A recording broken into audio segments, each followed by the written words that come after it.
everyone, it's Avril da Costa Meyer here from Excited for Excellence, and I thought I'd use this video note to just answer a question I've had a few times over the past couple of weeks, which is, it's a toughie. How do you deal with a member of staff or a team member who's not performing well? Now, this can be really awkward. If you've got someone that's got potential and they're just not achieving what they should, or someone who's maybe not a great fit for a job that they're in. So the first thing I would do if I'm faced with a situation like this is have a really good look at myself, and in quite a sort of healthy, critical way. I would look at how I've been communicating with that person. So say, for instance, if I said to them, I'd like you to go and complete the documentation on this case, they may go and fill in one form, but not do everything, not do what I expected. And it could be that I've not communicated well what I wanted them to really do, or that they just didn't understand that. So if you want somebody to do something, check that they understood what you meant. Check that you clearly enunciated what it is you wanted them to achieve. There's a couple of ways of doing this. One of those things is to write it out as a list. I have had in the past members of teams who really like me to give them an email saying what it is I want them to do.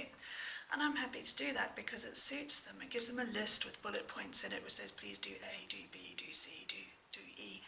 And then at least everybody knows what they've been asked to do. And that gives them some clarity. And some people don't like that at all. Some people think that that's unfriendly or cold.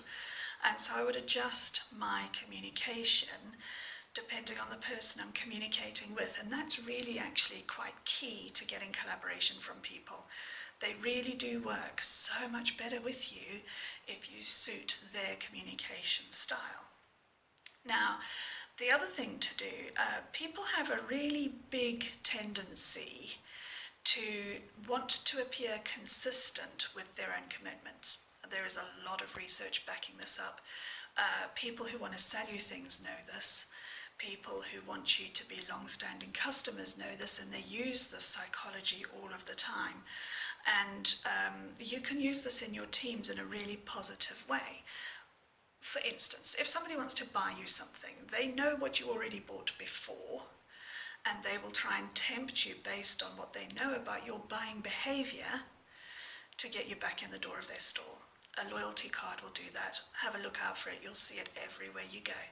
That you get tempted back based on loyalties and based on, purchases that you've made in the past. So if they can use that kind of psychology, we can use that kind of psychology in teams, and actually for positive results, because the power of psychology, as you know, can be manipulative, as in the case of people who want you to buy their goods, or it can be really positive, as in trying to understand people that you're working with and make their experience of working with you as positive as possible.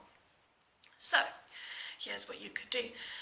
If I had a member of staff who wasn't performing well, I would first of all define what it is that I want them to do for me to think they're performing well. So get a really clear sort of acceptance criteria, what it is that we need to achieve, and I would get them to enunciate what that is. So I might say to the team as a whole, right, these are the tasks that we need to get done this week. How are we going to do that? Then the team comes up with a plan to actually achieve those objectives. And once the team has come up with it, the team writes it down. And each member of staff writes down what they're going to do to achieve that objective by the end of the week. And if you've got a team member who's really struggling to manage their workload, I would actually have them write down what they're going to do by the end of the day, each day. And I'd sit with them and I'd agree that with them. Now, that actually gives them a chance to really perform and really achieve, particularly if they're struggling. Now, I've had bosses in the past who've said things to me like, don't bring your problems to work. Now, I don't know about you, but I find that spectacularly unhelpful. The problems that I've had in my past that may have actually affected my work performance have been because I'm a person. Therefore, they are personal problems. And those have been really quite devastating, dealing with bereavement, dealing with trying to manage a child who was first of all very poorly and then disabled by that illness, and trying to manage all of those things in in a working life is a big challenge, a really big challenge, and it is not possible to check your problems at the door. It just isn't. So asking team members to check their problems at the door and come in and work like machines, you might get some great performance for a day or two, but you are not going to get sustained improvements. You're not going to get staff engagement, and you're certainly not going to behave within the moral code of somebody who makes a great leader. So what you need to do is work within the capacity, the capacity and the capabilities of the team members that you've got. If they cannot perform the way you want them to perform, it is maybe kinder to let them go.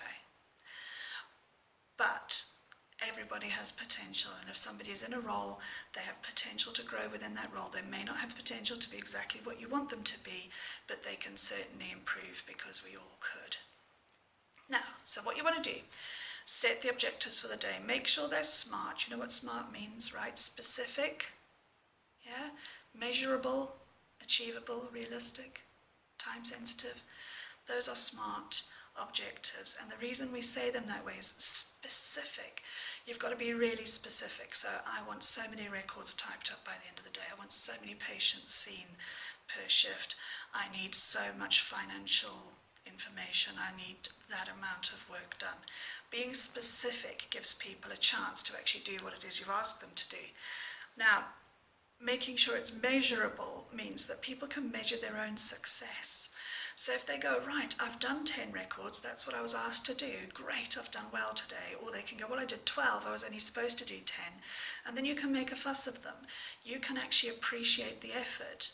But they could say, well, I only did 8. And you can look at that and you go, so, well, what was it that prevented us from doing 10? You did 8 and you did them really well, so I'm grateful for your effort. And maybe tomorrow we could get the other 2 done as well. What do you think? But all of this gives a person a half a chance of actually achieving what you want. The other thing is, if you have actually asked somebody to make their own personal commitment to something and you have asked them to write it down, they are way more likely to put the effort in to actually achieve that. And that is because as humans, we hate humiliation. We don't like public shaming. Humiliation is one of the most negative things that can happen to you. It's actually more negative than pain. So, take care and make sure that people make a public commitment, and you praise them for their public commitment. You praise them for the consistency of effort that they've put in, and you make sure that what it is you're asking them to commit to is something that is achievable for them. For instance, if you have a district nurse and you're asking them to see 25 people a day, you are not going to get a quality service. You're just not. You're going to get somebody who runs into somebody's house, throws a piece of service at them, throws themselves back out the door, dashes off, no doubt speeding and breaking the law to get to the next patient. It's just not healthy. So make sure that the objectives that people set and the objectives that you help them set, make sure those are achievable. So my final piece of advice is, if you can do it, if you make something into somebody else's idea, they are so much more likely to engage and they're much more likely to achieve. So ask people how they would resolve the problem. Give them the opportunity to come up with solutions, because you may be surprised at the quality of the ideas that you get from people if you just take the time to listen to them and ask them to publicly commit in writing. I think that you'll find if you do that for 1 week, and you look again at how many people are actually achieving the objectives that you need them to achieve, I think you'll be really pleasantly surprised. So here's to a great week ahead, despite challenging times, and I hope that you all have the opportunity to be excellent in your own way, as we all are.